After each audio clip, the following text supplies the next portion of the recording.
이게 아닌데. 네, 오밤중 뉴스 함께하고 계십니다. 자, 오늘 제가 첫 번째 주제로 준비한 것은 저쪽 당 소식입니다. 저쪽 당 얘기, 글쎄, 이게 좀 알아야지 우리도 대절하지 않겠습니까? 지금 국힘당에서는 김민석 총리 후보자에 대해서 계속 물어뜯기를 반복하고 있습니다. 정말 결사적으로 물어뜯고 있어요.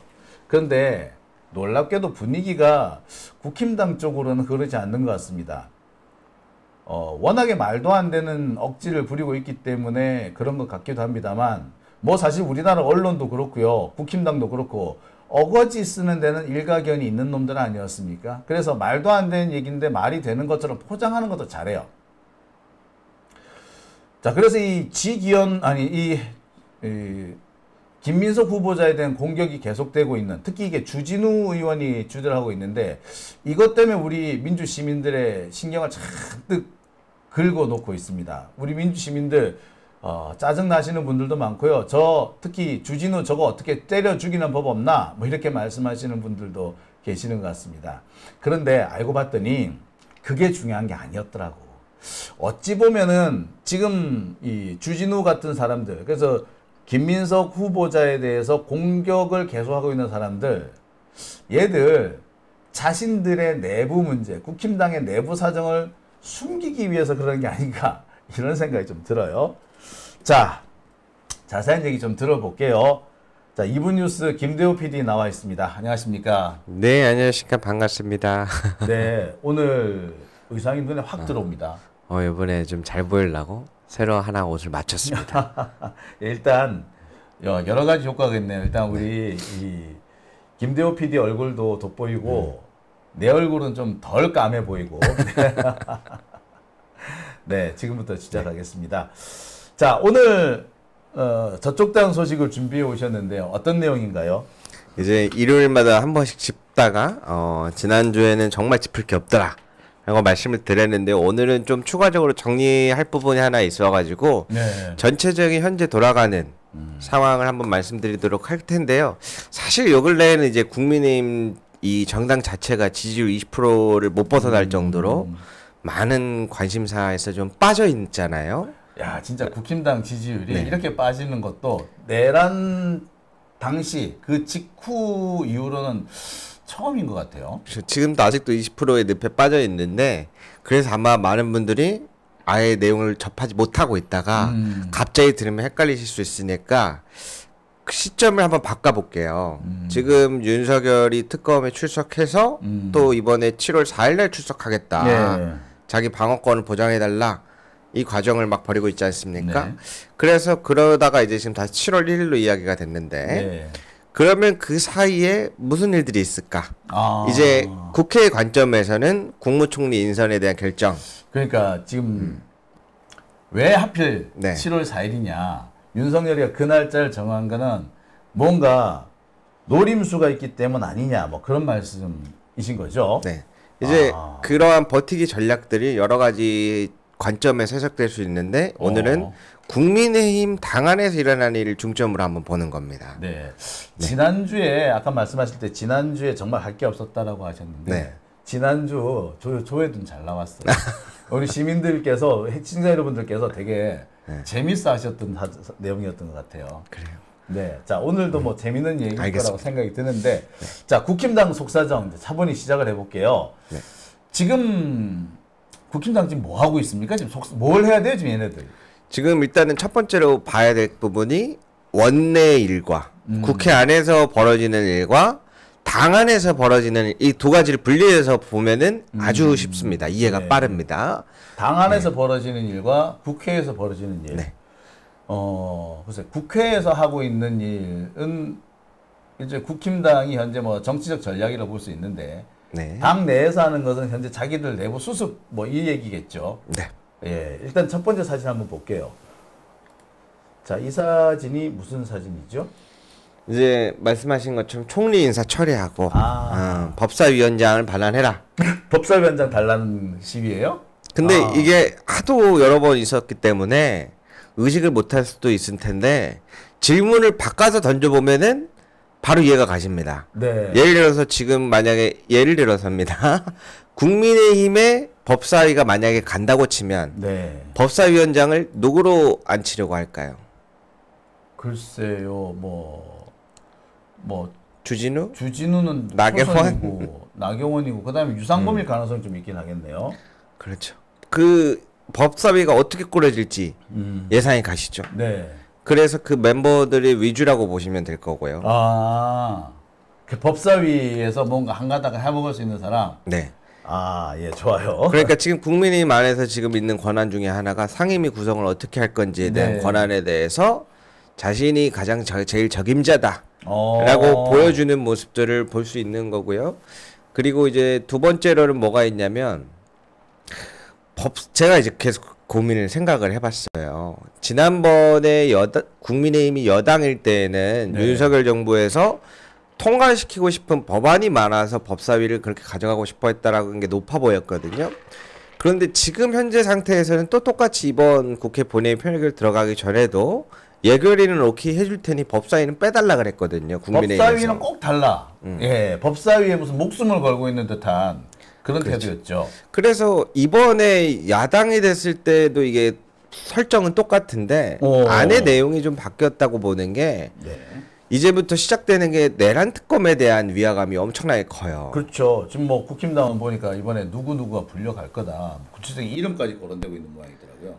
실제로 지금 분위기가 전에 듣기로는 어떠냐면 안에 지금 귀에 걸면 귀걸이고 코에 걸면 코걸이식으로 어떻게 될지 모른다. 다 잡혀간다. 그렇죠. 그리고 김건희 특검도 우리가 몰랐다고 해서 자유로울 수가 없다. 김건희 특검에 물려갈 사람도 많다. 공천 개입 의혹에 관련해서. 그러니까 그렇죠. 공천 개입 부분에 이제 빠져나갈 사람이 예, 그러네요. 그래서 제가 잘 생각해봐야 되는 게 이번에는 법사위가 저희가 민주당이 또 하지 않습니까? 네. 다음 법사위 때 저희들이 원하는 것 중에 하나가 그 자기들한테 불리한 법안이 법사위에 상정하지 못하게끔 법사위원장이 컨트롤하는 걸 지금 갖고 오시고 싶은 게 가장 크다고 보이시거든요. 그러니까 지금 이 상황에서 얘네 자기들이 살려면은 뭐 내란 특검과 관련된 법이라든지 몇몇 주요 법안들 이 법안들을 아예 상정하지 못하게끔. 그렇죠. 여기 상정이 안 되면 국회 본회의도 못 올라가는 거잖아요. 그렇죠. 왜냐면 특검에서 나오는 내용들이 계속해서 나올 거 아닙니까? 네. 그랬더니 알고 봤더니 이러한 것들까지 연루가 돼 있더라. 소환 조사하면서 법안 발의 막 이런 것들이 들어가는데 그거를 예를 들어서 만약에 반대편이라고 치면 나경원 의원님, 유상범 의원님 이번에 그거 상정하지 못하게끔 해야 됩니다. 요렇게 바뀌면서 그 핵심 분위기 역할로 가고자 하는 가교 역할이 크죠. 그러니까 이재명 정부에서 개혁 작업을 진행하려고 하는데 그 개혁 작업에 발목을 잡을 수밖에 없는, 그리고 특히 특검과 관련된 여러 가지 문제들을 한번 시비를 걸 수 있는, 어쩌면 그러면은 총리 인사 이 문제도 따지고 보면 법사위원장하고 연관이 돼 있네요. 그렇죠. 법사위원장을 내놓으면은 총리 안 건들게. 야, 이 얍삽한 놈의 새끼들 진짜 이거. 참. 네, 좋습니다. 계속요. 그래서 이게 왜 중요하냐면 송원석 원내대표가 국민의힘에서 어떻게 갑자기 들어왔고 원내대표가 됐는지 봐야 되거든요. 네. 과반 이상 60명의 찬성을 어떻게 얻었는지를 그 경위를 쭉 살펴보니 네. 아주 재미있는 점이 김문수가 되면 안 된다. 당대표 김문수를 막아라. 왜냐면은 김문수가 한동훈이랑 나와버리는데 김문수가 되면 컨트롤이 안 된다. 한동훈은 되나? 그래서 네. 김문수를 하기는 좀 애매한데 근데 김문수를 못하게 하면 한동훈이 되는데 한동훈이 좋은 거 아니야. 그렇죠. 그건 또 안 되는데 그래서 설득 끝에 지금 과반 이상의 표를 받은 게 송원석 원내대표가 된 겁니다. 그러니까 일종의 견제구 역할을 제대로 할 사람이다. 그 한동훈이 됐든 김문수가 됐든, 그러니까 한동훈도 그렇고 김문수도 그렇고, 그러니까 국힘당의 어떤 그 주류는 아니에요. 지금 현재 국힘당의 힘을 장악하고 있는 사람들은 아닌데, 그러니까 국힘당의 기득권층들이 지금 이런 일들을 저지르고 있다, 이렇게 보면 되겠나요? 될까요? 그래서 그 이야기가 뒤에 이어지는데요. 자, 그러면 이제 일정에서 보면은 네. 이제 김용태 비대위원장이 임기 만료가 이제 6월 30일이에요. 그렇죠. 이제 바로 내일입니다. 12시 넘으면 이제 오늘이 되겠죠. 근데 아시는 분들은 아시겠지만 사실 김용태 비대위원장의 지금의 역할은 없어요. 그냥 맞아요. 권한도 없고 네. 뭐 할 수 있는 자체가 없어요. 네. 그렇기 때문에 그냥 노출이라고 거의 저는 보여집니다. 자기가 뭘 지금 바꿀 수 있는 권한도 없고 아무것도 할 수 있는 게 없거든요. 그냥 임기 만료를 앞둔 말년 병장 같은 느낌이라고 보시면 돼요. 네. 그런데 이번에 30일 끝나고 나서 재취임을 하는지 안 하는지에 대한 관심이 있었는데 저희 보시면은 이제 7월 1일 전국일을 소집하잖아요. 네. 그러면서 비대위 구성 절차를 개시해요. 아, 그러면은 비대위를 다시 만든다는 거네요. 당 뭐 전당대회를 하는 게 아니라 비대위를 다시 만들어서 또 누군가 비대위원을 세운다는 얘기네요. 그렇죠. 여기는 지금 1년 365일 비상하겠다는 거거든요. 네. 근데 재밌는 점이 뭐냐면 지금 제일 많이 나올 수밖에 없는 이야기가 비대위를 또 그럼 누가 하냐 이번에. 누가 하냐, 그렇지. 그래서 누가요? 지금 말들이 많이 나와서 반발이 심한 게 송원석 원내대표가 이렇게 된 이상 원내대표도 하고 당대표 겸 권한대행도 하고 비상대책위원장도 하는 걸로 가장 이야기가 많이 나오고 있어요. 아. 거의 1인 독당 체제라고 보여지죠? 네. 그 송원석 네가 다 해라. 네, 그렇죠. 지금 예. 그래서 그게 참 웃긴 게 그러니까 이해가 지금 안 가네. 왜 친윤 윤핵에는 지금 국민의힘 안에서 벌어졌다고 보고 있는 게 친윤들이 왜 지금 주력으로 남아 있느냐 이러한 과정을 계속 만듭니다. 아. 그래서 이 절연이 안 돼요 사실 지금. 아니 지금 계속해서 자기들이 내란 문제, 이후 문제 때문에 결국에 그 정당 해산을 맞을 수 있다라는 그 공포는 갖고 있으면서 그렇다고 윤석열과 거리를 두지는 못하네요. 그래서 방금 아까 처음에 말씀드린 것처럼 원내에서 이루어지는 거, 당내에서 이루어지는 거랑 그리고 이거에 동조하고 싶지 않은 국민의힘 의원들이 다 뒤로 가는 거예요. 그래서 이번에 하겠다고 한 게 뭐냐면 집단 정치 체제로 가겠다. 집단 지도 체제로 네. 간다. 그래서 집단 지도 체제가 뭐냐면 간단하게 말씀드려서 이제 당대표 선거를 8월에 열잖아요. 예를 네. 들어서. 그러면 1등은 당대표 하고 그 다음에 2, 3, 4, 5등은 최고위원을 하겠다. 아, 선거를 한 번만 딱 하는군요. 네. 한 번만 싹 해가지고, 그러니까 이게 민주당에서 옛날에 주로 채택했던 방식입니다. 전당대회를 할 때 당대표 선거를 따로 하는 게 아니라 그냥 최고위원 선거를 해요. 그래서 1등 한 사람이 당대표, 2등, 3등 이렇게 최고위원 쭉 나가는데 이런 시스템이 뭐냐면은 당대표는 그 당대표로서 어떤 역할이나 어떤 권한이 있는 게 아니라 여러 당선된 최고위원 중에 그냥 대표일 뿐인 거야. 그러니까 사실 5등으로 당선이 되나 1등으로 당선되나 차이가 없게 되는 거거든요. 근데 이제 왜 분리선출을 요 근래 하는지를 보면 네. 당대표 역량을 갖고 있는 사람과 최고위원에 어울리는 사람은 다를 수 있거든요. 그렇죠. 그래서 다음 장을 보시면은 제가 한 장 가져왔는데 이 당대표에서 이야기 나오는 사람들은 전부 다 반대를 하죠. 아, 그렇죠. 이 사람들은 진짜 자기들이 뭐 당 대표가 될지 안 될지는 모르겠으나 일단 되면은 집단 지도 체제는 자기들한테 되게 불리해. 그렇죠, 맞습니다. 어, 그러니까 만약에 김문수도 지금 이것도 저도 좀 신기했던 부분인데 지금 친윤계라고 보이는 사람들이 김문수가 되는 걸 되게 안 좋아한대요. 많이 안 좋아한대요. 왜? 한동훈급으로 안 좋아한대요. 일단은 두 가지 문제가 봉착하는데 김문수 후보는 이 뭐랄까요? 짬밥이라고 해야 되나? 아무튼 그 경력이 있다 보니까 짬이 좀 있지. 데리고 올 사람들이 있어요.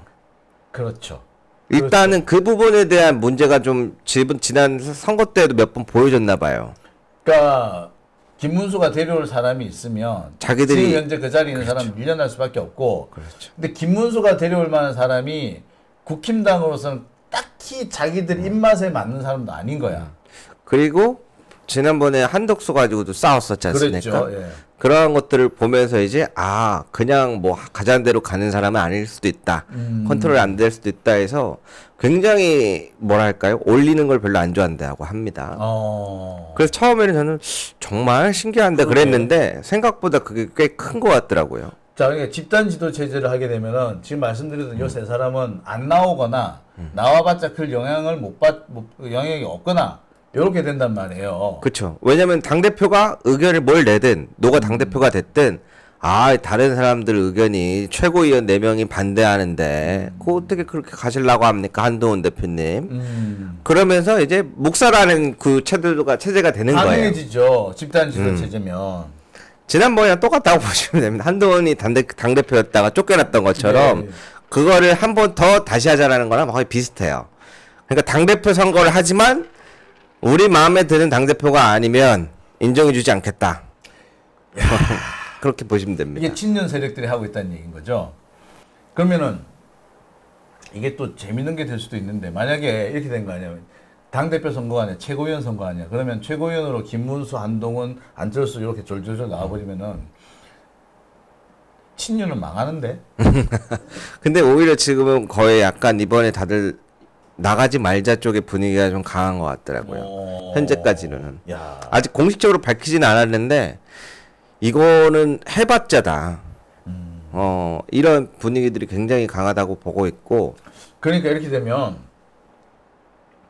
결국에 국힘당의 지금 이게 친윤이라고 불러야 될지 뭐라고 불러야 될지 모르겠으나 기성 세력들 현재 당권을 잡고 있는 세력들이 자신들의 기득권을 계속 지키기 위해서 집단 지도 체제를 요구하고 있다. 이렇게 봐도 되는 건가요? 그렇죠. 야, 이 동네 재밌네. 일단 가장 큰 거는 특검이 어떻게 방어할지에 대해서 특검.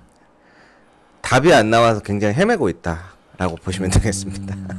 이게 가장 재밌던 얘기가 야당이 됐는데 실감이 안 난다는 거예요. 실감이 안 나? 야당이 되면은 뭔가 조금 여당에 맞서 공격적이라도 해야 되는데 뭐라 해야 될까요? 시한부를 선고받은 것 같은? 그러니까 지금 김민석 의원님에 대해서 계속해서 공세를 펴는 것도 시한부인 거네. 그치, 이제 특검에 관련돼서 이제 조사받을 사람들이냐? 아니면 여기와 관련이 조금 없는데 괜히 눈에 찍히고 싶지 않은 사람들이냐? 이제 이러한 부분들도 나뉠 수 있다고 보고요. 그래서 지금 핫한 것 중에 하나가 대구시장 자리를 누굴 공천 줄 것인가? 홍준표 시장이 이제 끝났잖아요. 그러니까 지금 대구시도 보궐선거를 해야 되는데 누구를 세울 것이냐? 그 공천을 가지고 지금 설왕설래가 있겠고 그거 가지고 지금 이권을 나눠 먹게 하는 그런 분위기도 좀 있겠고 그게 또 당대표 선거 등등과 맞물리면서 복잡하게 뭐 영향을 미치겠군요. 맞습니다. 왜냐면은 여기서는 지선 때까지 해서 이렇게 잡으면 적어도 내가 생각하거나 눈여겨봤거나 약속했던 사람들이 있다면 지선에서 승리는 어렵더라도 주변 지역의 그 당협위원장까지는 전부 깔아줄 수 있으니까요. 네. 결국에 자기 기득권을 지키기 위해서 한다는 얘기인데 아니 지금 얘네들 지금 그렇게 지금 그게 문제가 아닐 텐데 야 정말 대단하네요. 근데 무슨 뭐 연불에는 관심이 없고 제법에만 관심이 있다 그러니 딱 그 상황인 것 같아. 지금 왜 그러냐면은 당무감사도 중간 결과가 발표가 됐거든요. 네. 참 재밌는 게 지난번에 김문수 한덕수 교체 사건 어떻게 된 거냐. 그래갖고 이게 따질 포인트가 몇 개 있는데요. 첫 번째로는 이제 비용에 대한 겁니다. 당에서의 입장은 지금 권성동 그 당시 대표 당시에 권영세 권성동 때 당에서 한덕수를 위해 쓴 비용은 없다. 한덕수가 다 개인 비용으로 쓴 거지. 네. 한덕수라고 가정하고 쓴 비용은 없다. 이러면서 이제 한덕수가 그 준비하기 위해서 낸 1억 1,000만 원 정도 되는 네. 기타금과 당비를 한 번에 납부했거든요. 네. 그 한덕수 개인 사비지 당비로 쓴 거 아니다. 라고 지금 계속 한쪽에서는 주장을 하고 있고 다른 한쪽에서는 왜 그날 새벽에 있었던 후보가 교체되는데 회의록을 안 내놓냐. 네. 회의록 내놔라. 회의록이 없지. 그 새벽에 그러니까 다 짜고 쳤다는 거 아닙니까? 지금 나온 얘기를 보면 마치 윤석열이가 계엄 선포하면서 그 국무회원들 바지 역할을 하라고 불러들였던 것과 비슷한 뭐 그런 상황이 아닌가 싶은데 회의록이 남아있을 리가 없지. 그러면. 그래서 지금 보신 것처럼 사실은 굉장히 여러 개가 연루돼 있다고 봐요, 저는. 뭐 내란 특검, 김건희 특검의 뭐 공천개입 의혹, 명태균 거기 안 그래도 며칠 전에 지금 명태균 씨가 또 다른 채널 방송에 나와가지고 경남 의원이 무슨 뭐 그 김영선 의원만 있는 줄 아냐 16명 이름 불어볼까 이러고 있거든요. 거기 이제 그런 것들이 하다 보니까 감이 안 잡히는 거예요. 어디서부터 어디까지 지금 이게 문제가 될까? 자, 그러면은 거기 안 걸린 사람을 당대표를 해야 될 텐데 그것도 참 만만치 않겠네요. 그렇죠. 지금 여기저기 뭐 몇 사람들 이미 그 내란이라든지 또는 뭐 명태균 의혹이라든지 여기 연루됐다니까 확실해지는 사람이 몇 사람이 있는데 그 사람들은 당연히 당대표 못할 것이고 근데 문제는 이게 늘어나게 되면 이 사람들 다 빼고 해야 되니까 참 그러네요. 그래서 지금 오히려 앞에 나오는 사람들을 잘 보셔야 돼요. 아, 이 사람들은 약간 뭐가 있구나라고 보시는 게 편합니다. 그렇게 보는 게 더 정확할 수도 있습니다. 뭐가 있구나. 그럼 뭐 어떤 게 있을까요? 예를 들자면 조사해 보면 이제 거기서 이름이 나오기 시작하겠죠. 그러다 보니까 이제 그러니까 그렇게 나올 만한 사람들이 지금 설치고 있다. 그렇죠. 야, 그러고 보니 나올 만한 사람들이네 주로. 그렇게 이제 이해하시면 가장 빠르겠습니다. 주진우 같은 경우에도 보면 아마도 그 김건희 특검 하면은 주진우가 나올 걸로 보이잖아요. 특히 그쵸. 최상병 사건 같은 경우에도 나올 수 있을 거라고 보여지고 있는데. 그래서 계엄 직후에도 그렇죠. 윤석열 그 집에 유일하게 왔다 갔다 한 사람이다. 이런 이야기들도 많이 나오고 하는데 아마 그러한 부분에서 제가 봤을 때 추진우 의원 같은 경우에는 본인이 법사위나 이런 쪽으로 계속 활동을 해야 살아남을 수 있을 거라고 생각을 하는 것 같고 말 그대로 방탄이네. 네, 자기가 무언가 국민의힘 내에서 투사 이미지를 보여줘야 자기가 살아남을 수 있을 거라고 보고 있는데 그래서 오늘 한번 이게 이제 이번 주 시작되면 이런 것들이 정리가 한번 쭉 될 거거든요. 네.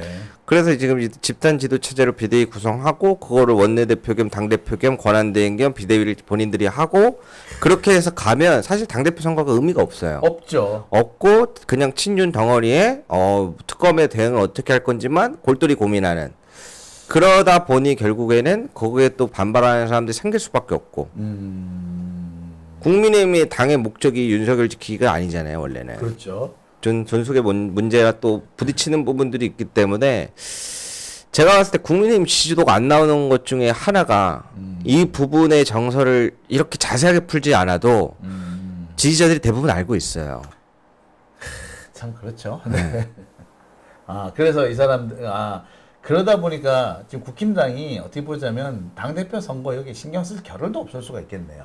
그러니까 정치가 아니라 자기 개인 사욕 채우기 위한 행동을 한다는 걸 느끼는 거죠. 그러니까 뭐 전체 어떤 당의 움직임이 아니라 각자 자기 사리 사욕을 채우기 위해서 여기 붙었다 저기 붙었다 세게 나갔다 약하게 났다 뭐 그렇게 보이겠네요. 그럼 나경원 역시 그러면은 어떻게 지금 뭐 그 단식 투쟁한다며? 그 맛있는 샌드위치 스타벅스에 아주 선풍기가 갖다는 것. 네, 소풍 왔느냐는 그런 비아냥이 네, 많이 있던데. 나경원이 그러는 것 역시도 뭔가 꿀리는 게 있기 때문이다. 그 네임드 같은 경우에는 아까 말씀드린 대로 지금 대부분 대구시장 쪽에다가 열을 올리고 있다고 보면 됩니다. 저기 가면 그렇게 크게 눈에 안 띄면서 굉장히 편안할 테니까. 대구시장으로 가 있으면 그렇죠. 편안할 거예요. 지지자들도 좀 없고. 어떤 자기 세력을 얻을 수 있는데 그러네. 그렇죠.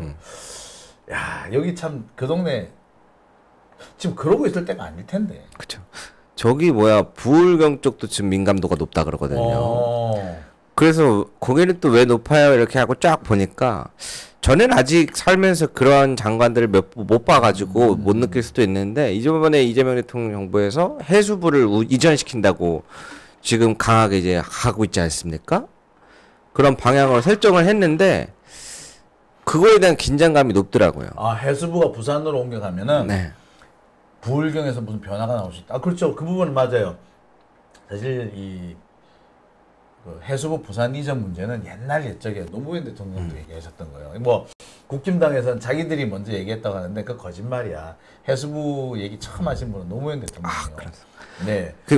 진짜 근데 그 부산으로서는 해수부가 오래전부터 수건 사업이었던 거예요. 사실은 수건이었어요. 아, 해양수산부는 당연히 부산에 있어야지. 무슨 소리냐 이거야. 그랬는데 한때는 해양경찰청이 부산에 있었어요. 근데 그게 인천으로 가버렸거든. 자존심 딥다 상하는 거야. 그래서 나오는 게 뭐다? 해양수산부를 달라야. 근데 이번에 공약이 됐을 뿐만 아니라 당장 집행을 한대잖아요. 올해 연말까지 가세요. 건물 짓기는 뭐지요? 그냥 임대하세요. 이게 그 불경 쪽 사람들 입장에서는 희망을 품게 하는 그런 얘기가 되는 거예요. 그러니까 그렇죠. 그러면 불경의 바람이 바뀔 수가 있죠. 그러니까 정확하게 제가 해수부의 영향이 그 정도인가 그것까지 제가 잘 알기 어려운데 근데 이제 저희들도 부산 분들이 꽤 많고 주변에 있어서 반응이 어떤지 보니까 사실은 이제 국민의힘에 대한 실망도 있겠지만 뭐라 해야 될까요? 이 기대 반응이 색다른 게 하나 있더라고요. 오늘 좀 어떤 것 같아요? 뭐 해수부 이전한다 했던 것 같아요. 그러니까 근데 그 얘기를 안 하시고 이재명이 일 열심히 하대? 아니 뭐가 있냐면 지금까지 본인들이 이렇게 지지하고 응원해왔던 그 여당 국민의힘일 때 대통령의 모습과 지금 새로 결국에는 되어버린 그 사람들 입장에선 되어버린 이재명 대통령이 열심히 하는 모습들이 보이긴 하나 봐요, 확실히. 보이죠. 그게 안 보이면 그건 나쁜 사람들이지. 그게 안 보일 리가 없지. 근데 그게 이제 영향을 많이 미치고 있다. 네. 왜냐면 일을 한 모습이라는 건 이런 모습이었을지도 모른다. 약간 이런 시선으로 보시는 분들이 꽤 있는 것 같아가지고 야 이건 좀 재밌는 부분이다. 하나 말씀드리고요. 그리고 아까 이제 주진우 의원 이야기 나왔는데 요즘에 분노가 좀 심하더라고요. 주진우 의원을 향한 이 칼날이 많아지면 위험한데 그래서 제가 해수부 부산 이야기 나왔으니까 거기가 이제 해운대구지 않습니까? 네. 주진우 의원이 맡고 있는 주진우 지역구가 해운대구죠. 제가 이번에 첫 상임위 바뀌었을 때 네. 지난 상임위 이제 열렸을 때 심심해가지고 국회 홈페이지에 들어가면 각 정당의 어떤 의원들이 법안을 무엇을 발의했는지를 쭉 볼 수 있잖아요. 그렇죠. 그거를 제가 하루에 한 800개씩 한 5, 6천 개를 봤어요. 어휴, 네. 심심해가지고 하나씩 다 보다가 특히 이제 국민의힘을 위주로 봤었어요. 그때는 왜 애들이 이렇게까지 하지? 얘들은 뭘 하고 싶은 거지? 뭐가 목적이지? 보다가 기억에 하나 딱 꽂히는 게 남았는데 주진우 의원이 꼭 하고 싶었던 것 중에 하나 해운대구에서 회사 각급법원 회사법원 네 맞습니다. 회사법원을 회사법원이 아직 없는데 새로 만들고 그 회사법원을 해운대에 유치한다. 그래서 제가 그거 미리 알려드립니다. 한 줄 정리하자면 예를 들어서 선박과 선박들끼리 네. 그리고 또 우리나라 선박과 해외 선박들끼리 사고가 많이 나요. 네, 여러 가지 사고가 생각보다 많이 나는데 그거를 전문적으로 따로 다루는 법원이 선진국들은 몇 개 있습니다. 네, 네덜란드가 특히 있죠. 유명해요. 그래서 그런 걸 하고 싶어 하시는 것 같더라고요. 그래서 제가 한번 이래도 될지 모르겠는데 제가 마음이 크지 못해서 그런 걸 하고 싶어 하더라. 그게 기억에 남아서 한번 말씀드립니다. 그러니까 주진우 입장에서는 회사법원 갖고 가도 해양수산부만큼은 안 되거든요. 분위기가. 그러니까 해양수산부 주진우 입장에서는 해양수산부 부산 가면 안 되겠구나. 야 참 재밌네요. 그러니까 부산 경남 입장에서는 그 처음에 그 해수부가 2029년까지 가겠다라고 했을 때 그럼 그렇지 이런 반응이 대부분이었어요. 매번 그런 식으로 해가지고 옮겨올 듯 옮겨오지 않는 그런 식이었는데 이번만큼은 보니까 당장 가라는 식으로 하니까 옮겨오겠다. 그리고 부산에 사실 빈 건물이 좀 많아요. 그러니까 건물을 새로 지을 필요는 없어. 건물 하나 그냥 임차를 하든지 아니면 사든지 하면 되는데 아무튼 그런 부분까지 거론됐다는 거여서 부산 사람들로서는 그죠 분위기가 좀 달라질 수밖에 없겠네요. 주진우 입장에서는 배 아프겠네. 나름 열심히 준비했는데. 근데 혹시 또 몰라서 긴장하고 계속 보긴 해야 됩니다. 왜냐면 마지막까지 어떻게 무슨 일을 벌일지 모르기 때문에 네. 여러 가지 관점에서 계속 볼 필요가 있을 것 같습니다. 특히 이제 국힘당 얘네들의 기본적인 특성이 정말로 어려워지면 또 뭉치기도 해. 그러니까 지금보다도 위기 상황이 더 고조가 되면은 또 무슨 짓을 할지 모르기도 합니다. 그러니까 우리가 지켜봐야 될 부분도 있고 항상 이 사람들이 어떤 짓을 할 것인지 대책도 좀 마련할 필요가 있지 않느냐는 생각이 드네요. 제가 갑자기 또 정신벌 놓을 뻔했어. 네. 요즘 자제가 안 돼가지고 그냥 보따리 싸고 한 방에 그냥 다 보내줬으면 좋겠다. 뭐 그런 생각도 해보긴 하는데 예. 그런 표현은 자제하도록 할까요? 네, 좋습니다. 자, 오늘도 참 네. 적정당 들은 얘기 들으면 참 재밌어요. 저 사람들 보면은 야 정말 머릿속에 뭐가 들었나 싶었더니 저 사람들 머릿속에는 돈과 권력밖에 없는 것 같구나. 그래서 당이 없어질 수도 있는 위기 앞에 또 저런 짓을 하는구나. 뭐 이런 생각도 해봅니다. 뭐 잘 됐어요. 뭐 계속 저렇게만 해주면 고맙겠네요. 네. 자, 김대호 PD 오늘 고생하셨고요. 그러면은 네. 다음 주 또 뵈야 되겠네요. 네. 다음 주에 또 재밌는 소식으로 와주시기 바랍니다. 그 마지막으로 다음 주에도 네. 제가 이제 계속 모니터링 하면서 소식을 정리해드리도록 하는데 네. 만약에 다음 주에는 조금 약간 여러분들께 들려드릴 만한 값어치가 좀 낮다고 생각되면은 뭐 2주 간격이라도 이렇게 해서 한번 들려드려보겠습니다. 여러분들 소중 시간은 소중하니까. 네. 그럼 다음 주는 또 무슨 얘기가 나올지 또 궁금했네요. 네. 저쪽 당 얘기가 아니라 또 무슨 얘기가 나올까요? 그것도 지금 궁금해지네요. 자, 오늘 고생하셨습니다. 오늘 라이브로 와주셨는데, 네. 자, 뭐 댓글 하나 볼까요? 뭐 김대호 잘한다 이런 거 안 올라오나? 항상 고마운 마음으로 보고 있어요. 아유 감사합니다. 그렇구나. 예, 자, 감사합니다. 자, 오늘 네. 고생하셨고요. 그러면 다음 주에 뵙도록 하겠습니다. 네, 수고하셨습니다. 감사합니다.